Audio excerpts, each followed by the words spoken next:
Galit sa akin ang mga kalaro ko dahil ginamit ko si Valier bilang roam. Pero di nila alam effective si Valier bilang crowd control. Dito dinalo ko muna yung marksman naming kalaban si Iretel. Kita nyo naman, pati si Roger di makalapit. Dito mga pre, papunta ako kay Selena para tulungan siya. Nginangat-ngat kasi siya nung aso na si Roger.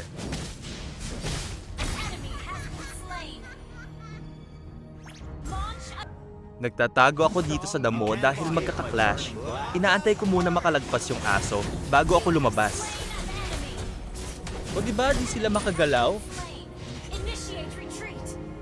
Dito napalalim yung Iretel at Johnson. Bibigyan sana namin kaso nakatakas si Iretel pero hinabol namin yung Johnson at na-takedown din namin sa wakas.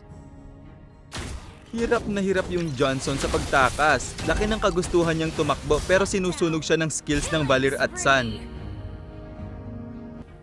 Magkakaroon ng clash dito. Sakay ng JS yung Nana, kaya nabigyan silang dalawa. Nakisali pa yung Iretel, Roger at Julian sa clash. Kaya nabigyan na din silang tatlo. Makikita nyo na din kagalaw yung kalaban dahil sa skills ni Valier.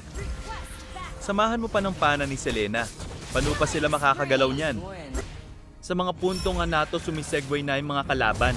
Kaya tudo-depensa kami. Ganito kasi strategy ng mga kalaban. Lalo na pag nadedehado na sila sa laban.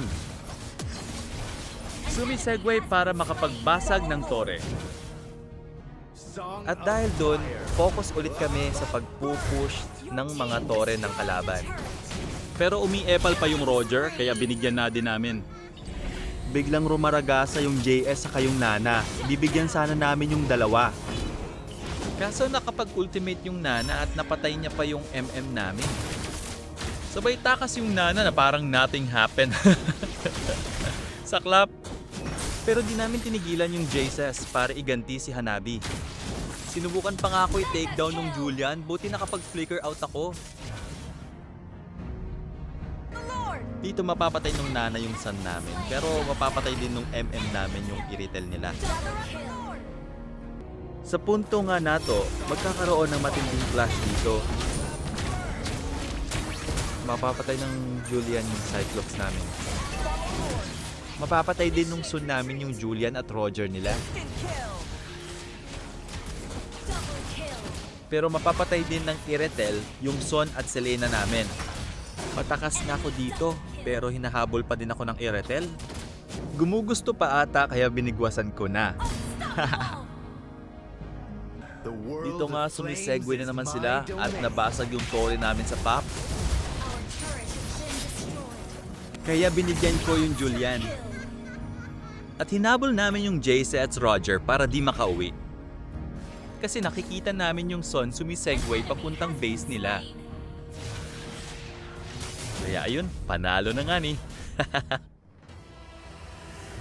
Roam Valier is the new meta. Victory!